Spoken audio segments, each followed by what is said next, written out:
Hey guys, it's Kyle from the Bay County Public Library. Welcome back to the library's YouTube channel. What would happen if you swung 3,000 baseball bats at one time? If you've ever been interested in something like that, keep watching, and if you love answering sciencey questions with the library, then be sure to subscribe to our YouTube channel so you'll be informed whenever we answer more questions. So without further ado, let's get started.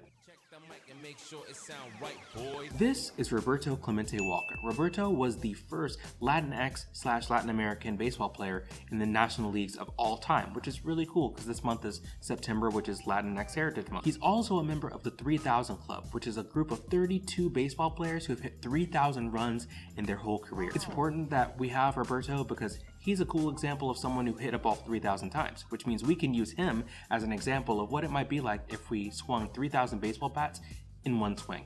Herbert was a legend at the game, and in this video we're going to find out what would happen if you took his whole career and shrunk it down into one super swing. Here are two pieces of information that we'll need to get started. Number one, a baseball is a cork and rubber contraption wrapped in yarn and then wrapped again in white leather. It weighs about 5 ounces. The second piece of information is that a pro baseball player can throw a baseball at up to 90 miles an hour. These two numbers represent mass and acceleration. Mass is how much of something there is, acceleration is how fast it's moving. We can use both of these to figure out something scientifically called force, using the formula F equals ma. If you plug all the numbers in and factor in the speed and power of a baseball swinger's swing, you find out that a baseball is hit with a force of 4,154 pounds. That's about 18,000 newtons if you want to talk like a scientist. Newtons are a measure of force that scientists use, and yeah, they were actually named after Sir Isaac Newton, the famous apple target.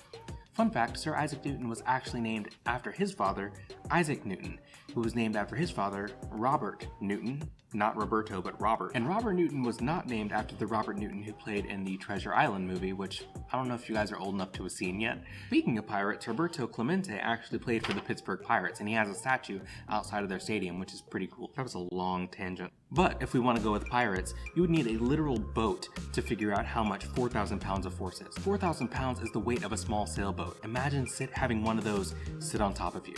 Or you can imagine this guy. This is Hercules. He is a 900-pound liger and the biggest big cat alive. It's also pretty cute. Imagine having one of him sit on you and 4 of his other big liger buddies. That's about 4,500 pounds, which is about the strength of one baseball swing.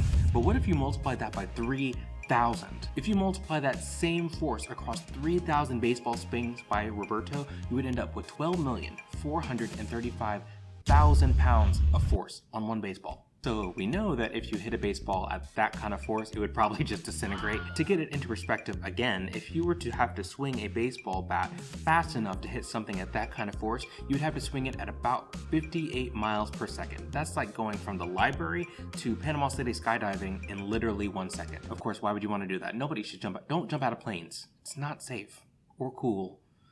Don't do it. So how are any of these numbers possible? Like, isn't this just the stuff that you see in Marvel movies and video games? Yeah, you can't combine force like that over time. It's just not how science works. But it's a fact that Roberto Clemente and every other baseball player alive uses this exact same scientific life hack to generate the same amount of force on baseballs every single game. And you know what? You could do the same. I'd be happy to share that scientific life hack with you as soon as you like this video. Remember, that's how the library knows that you like this sort of stuff, and it's a good way to support your library. So here we go. Here's that life hack for you. There's actually two. The first one is time. Roberto Clemente spent his entire career practicing hitting baseballs, so you can't expect to hit one with the same force as him on your first try. But the second one is more useful and you can use it right now. That is use of levers. In science, a lever is a type of technology that amplifies force. Here's an example that you're probably familiar with. A teeter-totter. It may sound normal or silly, but a seesaw has 3 things that make up a lever: a load, a fulcrum, and a point of force. Let's say that you and your best friend were sitting on a teeter-totter. Because the two of you are about the same weight, you can kind of balance each other out whenever you go on the seesaw. But imagine that your mom or dad sat on the other side of the seesaw. Since they weigh way more than you, you're going to be airborne the entire time.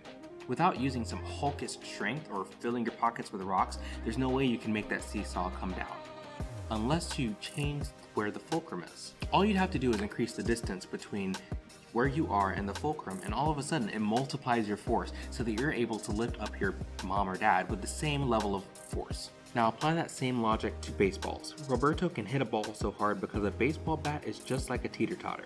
It's got load, a point of force, and a fulcrum. It might not seem like it, but the handle and the length of the bat are the secrets to making a baseball player hit the ball so hard. Now all of that talk is out of the way, I'm going to show you how to make your own example of a lever right now. Grab a ruler, a pencil, and some paper clips. Balance the ruler on top of the pencil. A tip is to line up the 6-inch mark on the ruler with the pencil, since 6 inches is exactly half of the ruler's length. Once it's balanced, place one paper clip on each side so that they balance. This is an example of a lever being used to balance things like a teeter-totter. Hey, so it took a lot of trying, but I think I finally got it. I think that my ruler is not exactly balanced, but as you can see, it's got this little teeter-totter effect. So you should be able to see that the balance is about the same. Now move the pencil fulcrum down to the 5-inch mark. Finally, load up the other side with paper clips and resist the urge to turn this into a paperclip catapult. It can take a ton of paper clips to balance things out again because the downward force of the singular paper clip is multiplied by the length of the lever. For me, it took 11 or so paper clips to balance just one. Just 1 inch of extra lever resulted in 11 times the force. That's pretty amazing. So that was it. I hope you enjoyed the video. I hope you learned a little bit about levers and about Roberto Clemente. It was fun learning about him myself. The library has some books on baseball that I'm going to provide a link to in the description. Go down and check one out so you can learn a little bit about the sport. And if you like other cool sciencey videos, I have one about an exploding popsicle stick frisbee that you can make at home that is a lot safer than it sounds, I promise. Go to the description, click on the link, and watch that video if you want. So until next time, stay safe, wash your hands, and we'll see you in the next one. Bye.